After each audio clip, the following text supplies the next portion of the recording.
ama oi France na sol de ti ai ba nga chu ku kyo cha lum dam lum chu thil tam tam pi pi ha me te ai le bot ku lum dam lo 1991 1891 na du ti sen mane pu ra la khong lo mo ti ro ni sa ji ha mo ki sa de chu ku ma dem na yong ai pu na ai ho chu ku thu ki sa a che ki pa na chu yo pa na chu Uktana ku meeting abo alwa France wal ku ni ti wa hele ngom talaga ke ho au so ki lo nan ke kamo ai ke ta ko e le begins to la ya chu political area yo pa na chu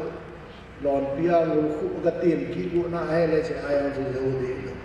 ta chu aga cho mo na ki pa dai Ating le Lieutenant Sundarsan, awan itu ni jalan sekolah naham puihan ini mah dua tening nanti ko, ini mah ko na so video hangal kayo wa, ada cahung wa ini, yang pipa ama sipai itu mah ini, ama sipai som dulu. Bol ko na hen sa te te bu san na bo sipai ni na thong at hat wi sam lai ko asu che ai le ta su che pa na chun so bi ho Nagaland na to na hong kon ma pa pa ha som na lai la ma te ni na ma ta se lo ba hen na to ni ke ma tu tam se dong chu ka nei sampo Masa pening dunia chief guest Ivan Bio, sula guest of honor, sula functional president, tu sidauno, sula dunia hoa uci kinti wa yang kata wa kono ma akon ahong hahi, pakang family hahi, sula Iti dalam family office ines singa hamba pasar ho revenge ho house ho upaho dengan ibu semua lamkai tunin chief host dia Program itu memang power ini kepatan ke examine kepatan kami. Henlah chief person itu sebagai makanan kontainer le kontainer konpina. Nedia lontak kahin henlah lima konpina pun dia cun. Kaiman dong komiti konak kepaman leksanan camcat koinomen komiti langa koinomen penghandlang kepaman tentu. Tak kau yang dicium lah mereka, bantu. Ini tampi jangan pun, jadi pergi pakai ni, bantu. Aku Kilkhong ilawa IDAS coordinator KMCC itu department deh. Jam tak chief guest of honors. Functional President, Chief Host, Punumate, Katante, House Alam Kaiho, Ogung Lam Kaiho, Manipur Sunga, Assam, Nagaland, Kampang Pamakuna, Turi Kinang, Kimankazo, Kilkhong Memorial Celebration Committee, Thadavin, Tulakima, KMCC Coordinator, Thadavin. Abon Chao Tovin, Kipana Lenta, Kapongit He. Kipana Kapongit Ti A, Katuta, Kiti Yang Chu, Kalung Chu, Abong, Dopon, Jagat Jang Chu. Tak Helang, Tasa Oiwana Lang Pang Manoding Kidung, Yalong Lang Chun, Jagat Jang Chu. Saya Dopon He, I think. Sapa wa English pa wa ke sei chu To be ignorant of the past is but to remain like a child forever. To be ignorant of the past is but to remain like a child forever. Jitu, pului ho hapalowa inukuman chu sapang tabang pakinalay. Pului ho kibuli. Tom lang na magang seta. Nếu ta chẳng thắng bại rồi cái thâu tan sẽ lần số tiền tin đặc biệt tin ye chân biến coi nè ai đi ngắt con sẽ ngồi mà đi thế kia giống gì dòng lệ có sẽ kia có sẽ đi mà lo có sẽ được mà lệ để ngày là mình nắng cái cái âm chân chú một tiếng có thể bỏ đi sẽ kia sẽ vào ngày đó một tin cái bà nào hi punya muci ni kan ada dosa lagi. Pagkili nga tao yung te, pakutan tante. Man masangwin,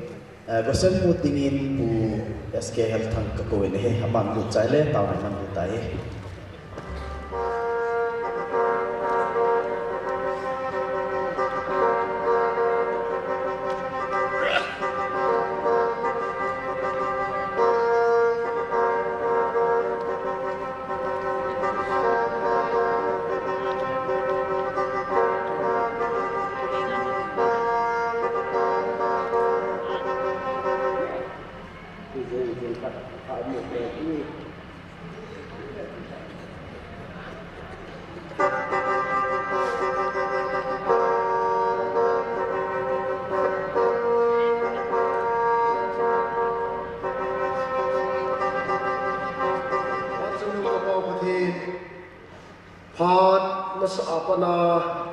Lungai tu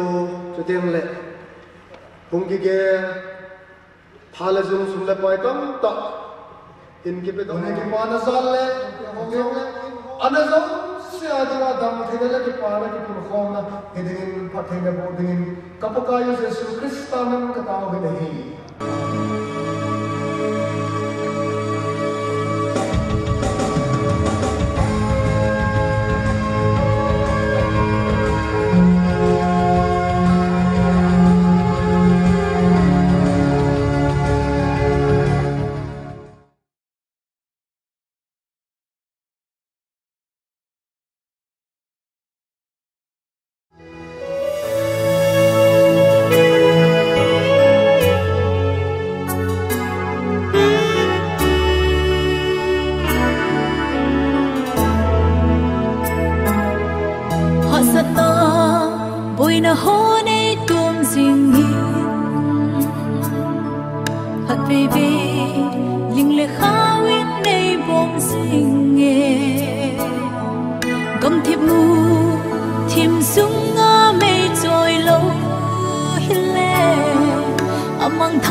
introduction, please.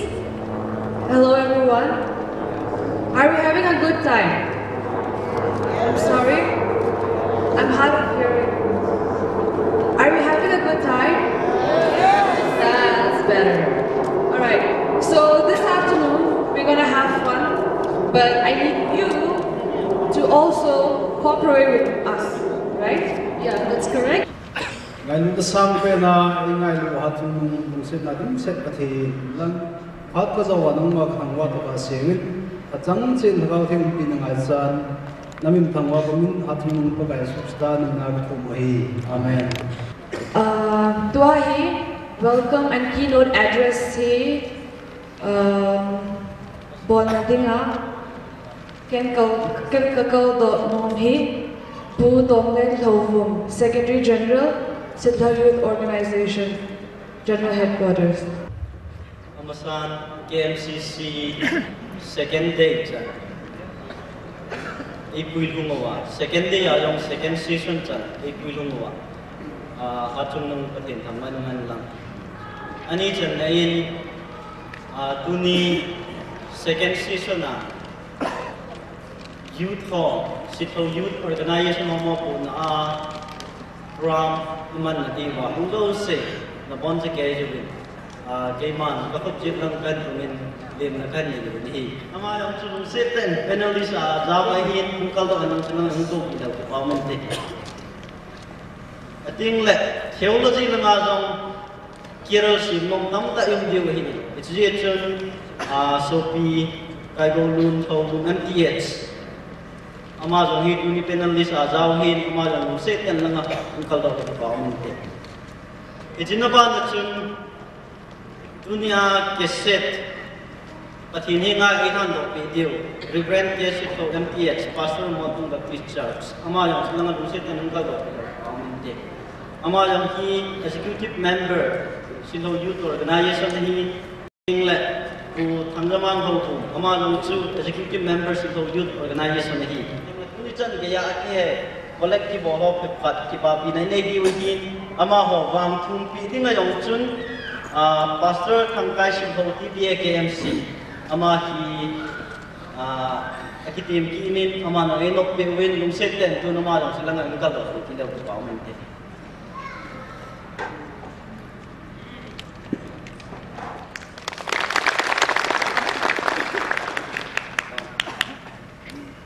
ama hin tuchunga KMCC along nasata apan lahin aman tuchunga hapaya abaya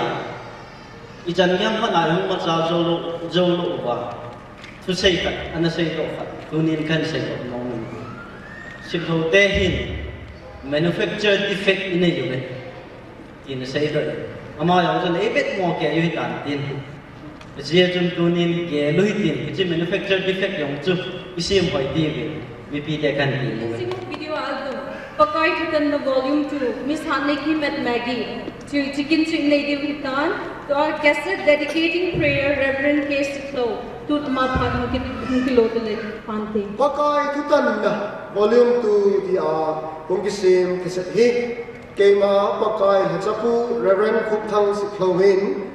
ba chapa sule thangam thing pathi mening thil suna kanei ta nei upon seeing the question Ningpi Siklo state here Ningpi Siklo mam na Ningpi Siklo let's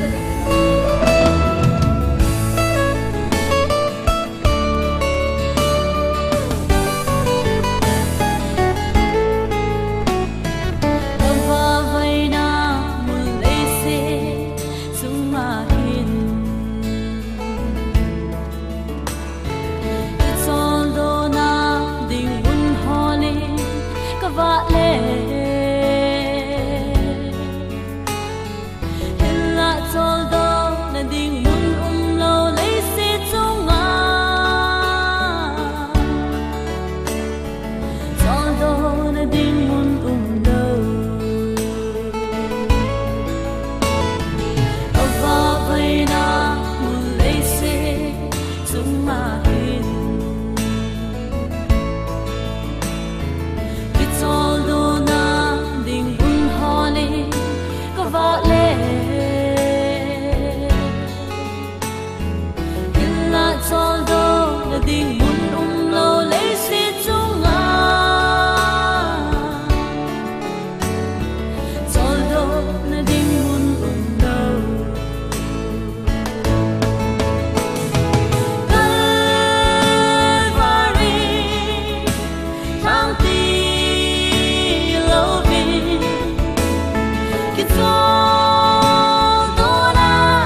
chung hiền đang cha thu in cả vợ lệ lấy xe ta hình là đang lâu là đình buồn lâu lấy xe chung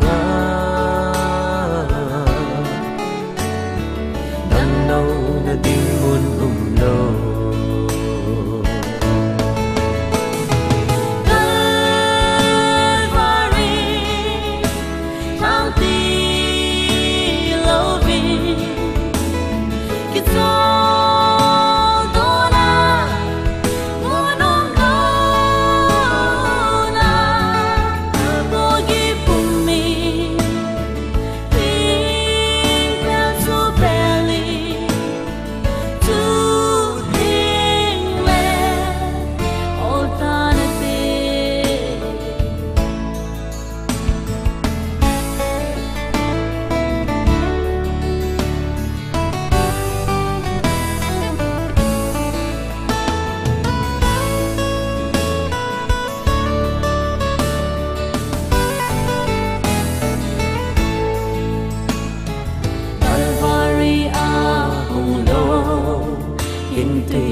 sa dù si đằng lâu là dingin hình tuy alo nghe mi dù si dingin đằng sa dù si không đo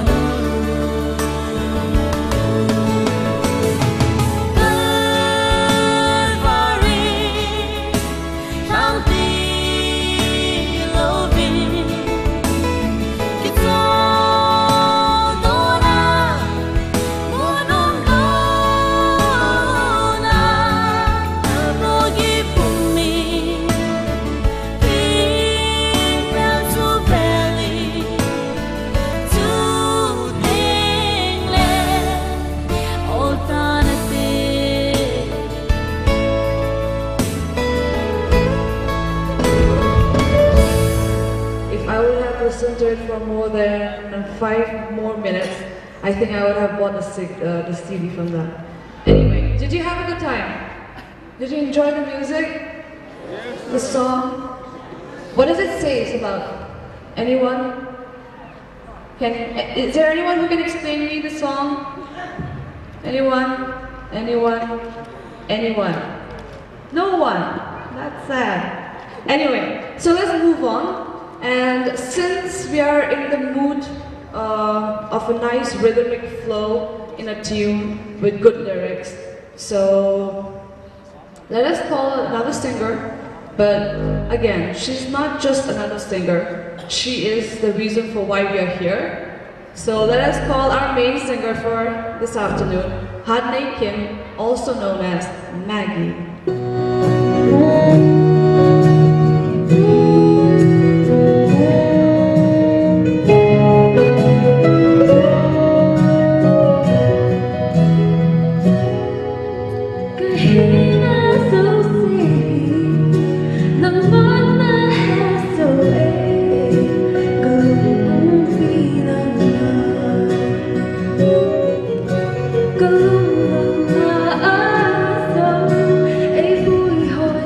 But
phao sát chi áp dòng min ông lâu dòng mình dòng này in sung mi te hoàn dòng tu ne mình cái tạ độ hồ sáng à phát cho là hồi giờ dòng mình cái tạ độ lâu lại te hoàn dòng mình cái là vang adia tu na mình cái tạ độ ho ikipa pi nào cái là phát hiện thành vang nào để mà phát hiện không sung sungกันสิ่งอ่ะเด้งแหละวางเป็นนักตามกันในเด้ปะกายจินังโหพัดเทงดูหันน่ะจริงปะกายจินจุงว่าหมายว่าสักสิ่งหันหลังจุเลนังมาดิ่งนังโหดิ่งนั่นรุ่งเสียจริงปะกายจินน่ะจุงจางหินเดจริงหันหลังที่ตีจุนนังโหจังหันเป็นจริงดาวหันประเทศนี้ทุกสิ่งบอกเจ้าเซลสูปีที่มันพาว่าเจ้าเสียดายพัดเทงบุปีดาวหันดาวนั้นอยู่เต็งปะกาย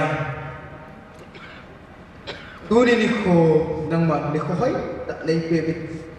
ke ho se ko kin sunga don pakai nang man so pi hi ja ni kimin pa the ya hi da tu pakai ta sa hi ka hi na lai se wa them jil dalam hi hem lam tu ta ni ka chang ba na pan hu na ka ngai cha ta wa tu chang ya na cha e hu ku pakai Yesus Kristus na ka he amen.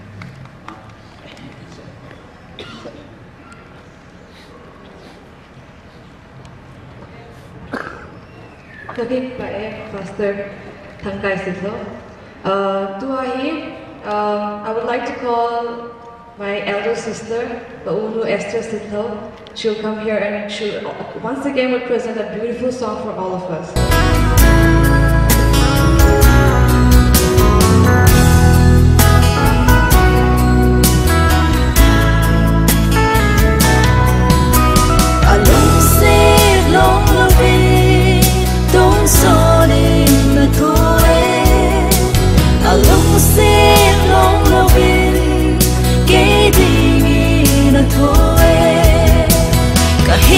Din athi athau kita van go lo din van go ne honta pakai ka dongin i chan na nei ngai lu tham ta ti le ka ngai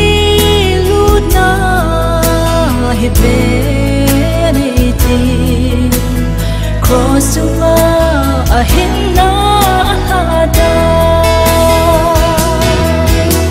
along se long love don't sorry na thoe along se long love ke ding na thoe ka hinna din athi athau kita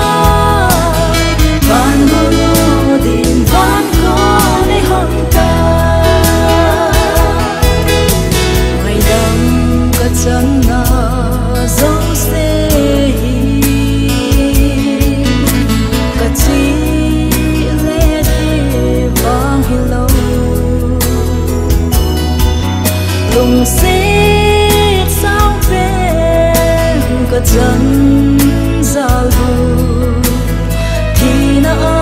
kun hin na ka nei ta along se long lo ve don't sorry na thoe along se long lo ve ke ding na thoe ka hin na din athi athau kita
Kilkhong Tonglunin selam kumazel mun thomen selahi intilu tapoi di juga yakte azole chatun apoi kan yakte mun thomen luntong kumazel hau luntong la kumagi mani yong ini kam pai di juga yak thadi kinten zel havin hen ma la go di tanin hen ma sapa pasal yet ani di chu giống lâm ta cái gì đó hiện tiến, giờ sự đồ là chu hiện mặt cả chu, bốn chỉ cái sự đồ quay mắm bụi, ai mang tu na cái gì mình bên đó, sự đồ sát tiền hà đồ bao mong người thì hi cái thằng mình tiền đấy, cái sao chân pu lead yes lead bao president lead pu local bao sự đồ general secretary hinan một bộ mặt hin nithum millennium conference anh nằm cái chú hết thảy đi tham khảo ông kia cái số ngày hôm nay bây giờ là chỉ khát về cái giá không hay là khát về cái những cái món đồ gì gì vậy in sung mi đi anh cho cái gì evangelist ông ra thầu muốn mi lấy đó thì bao nhiêu gì vậy tiếng sẽ là tôi mi khối xây về cái là colonel boy pun chào ông mà sang xây dựng cái tiếng sự đầu tiên thì phải cái thầu mà cái trang để sự đầu tiên cái này sự đầu tiên manufacturing thì sẽ ini là cái đâu cái hồi mà cả sao này thiên sẽ là đúng cái hồi cả sao này thứ xây dựng cái bộ viên là xây dựng cái bộ viên rồi kinh nghiệm kỹ năng cái này thì cái việc này nằm ở trong cái tình này cái xây dựng một cái tình đó tình này thì cái phát lâm một tí đó cái trang một tí đó cái phát lâm gì cái gì in sung gì ở vậy gì này tôi mình khôn trong cái họ không cái phụ độ cái này 31st December 2011 u cầm báo mình IDS post hiện ra mà informer meeting ở bộ na ở bộ trang tôi in ở khu gam chú kịch lệ sum lập bài tấm tạ tôi cái cha chung cái gì youth day cái mà sót hơn năm hình lệ là tổ in sum tiếng Anh lúc nào cũng mình tì nó sẽ ta anh phụ đó nào event thầu ai lâu lệ cái trang được của này mà tôi đi chân đến KMCC chung là anh ấy cũng tấm tại hình tụ được anh làm vậy là event thầu riêng là lại cái hồi là cái hay là cái hay đông người ta tuổi thì là giúp để dễ chung tua blog cái hoạt bề đi ông là lại chú kít là blog cái hông cái số lô ông là lại chú kít là in sung lập bài tu tiên cái tô lô tấm tạo ông là lại đây sự đầu gần kỳ lâu thì giống ông là lại vậy thì hỏi cái là hạ sẽ dạy đến anh thiên long sẽ đến tu nhiều vào sự đầu ra để xuống hạt được tung độ biết thì chỉ xuống thì sự đầu băng xương mà cho lên đi rút tiền chỉ là hiện là cái bung phận này thì được cái guidance khi đi tan chỉ mất sang chun KMCC Price Committee hon phát trong khởi động một minute sau mà thu môn cần ôm côn minute ngã thì cái minute thu mà cũng cái say mà hay minute thum sẽ là đấy. Bạn nên tu Congress boy tu sụt lâu. Bạn nên tu S thado IS mahal. Bạn nên tu DC Commandant CRPF 20,000. Amen. Bạn nên mà lại cái này bị thế là thế cái này chúng ta phải làm quá mức thế. Ada cái nào thì dễ mất mà thôi anh. Bạn nên cái này just BSF 10,000. Nên cái gì không? Có đẹp một thế. Mình có đẹp một thế. Đẹp một thế.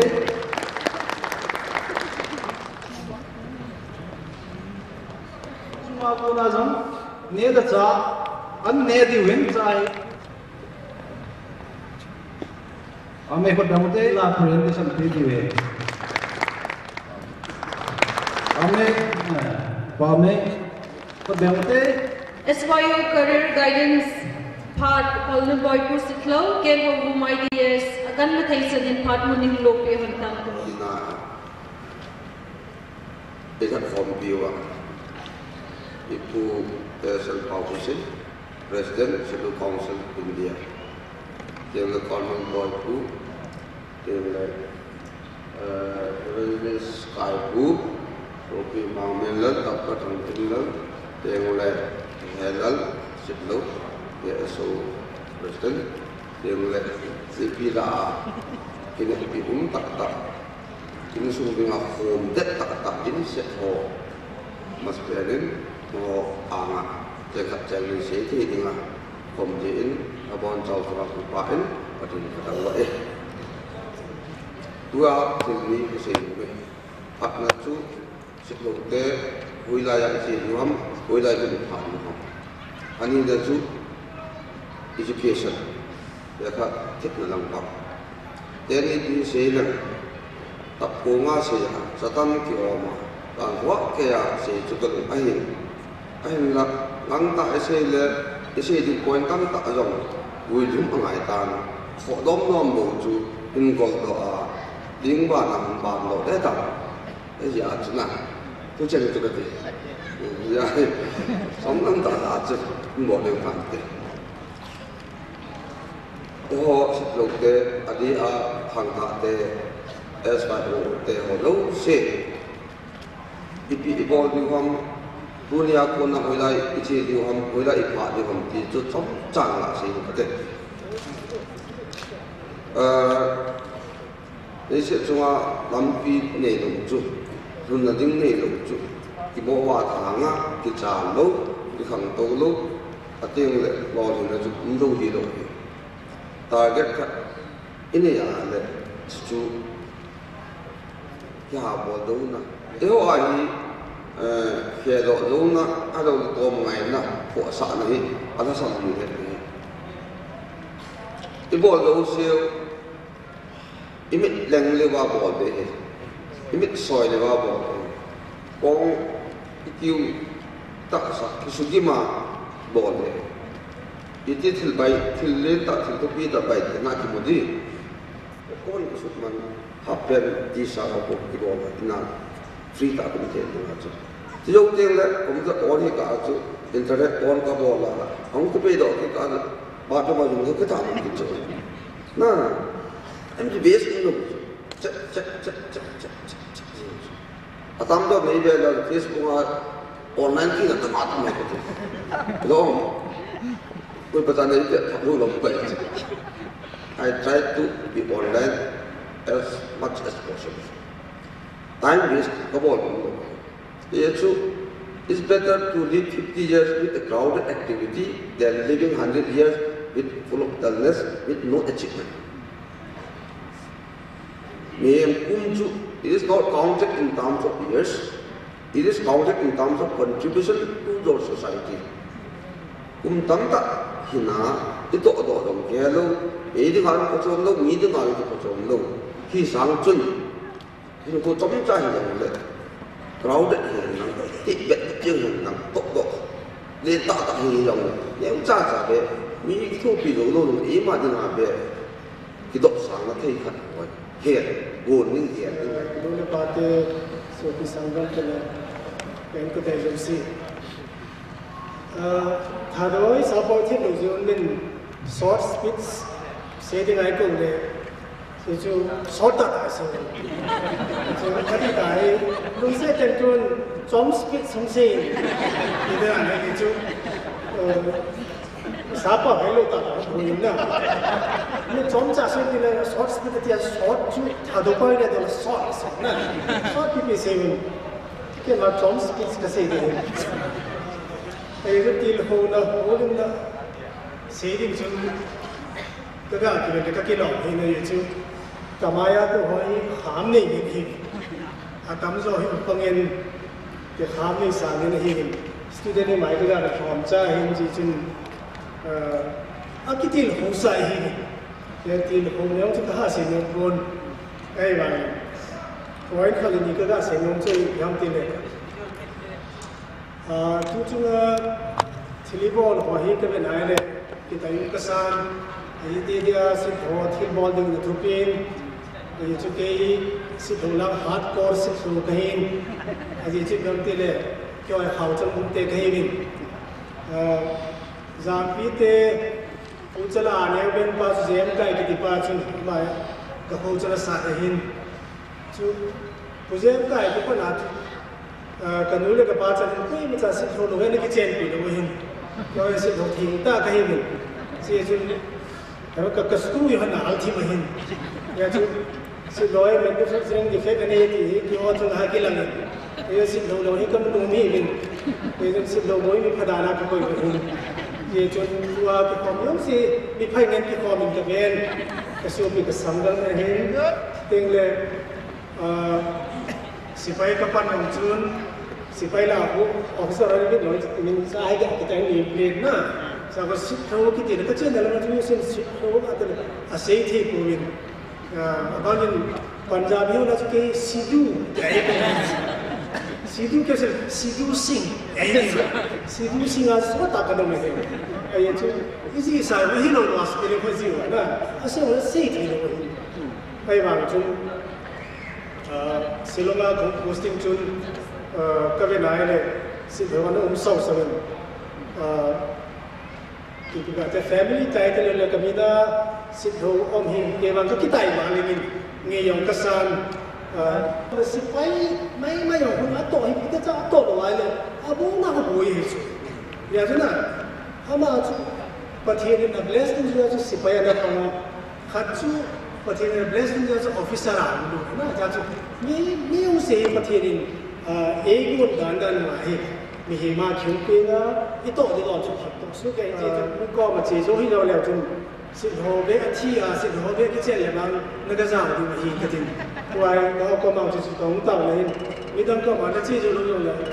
สิบหกหินเลยบางสิแต่ละเจ้าหลังหน้าที่ละมันอะไรกี่ปานให้เราเลยจ้าจุดเจริญที่begin at home ที่บางจุดเทมสักไหนที่ปัญหาบ้านบาดฉันรู้เห็นย้อนวันไหนฉันสอบบุกไปเลยบางจุดบางจุดทิ้งเจ้า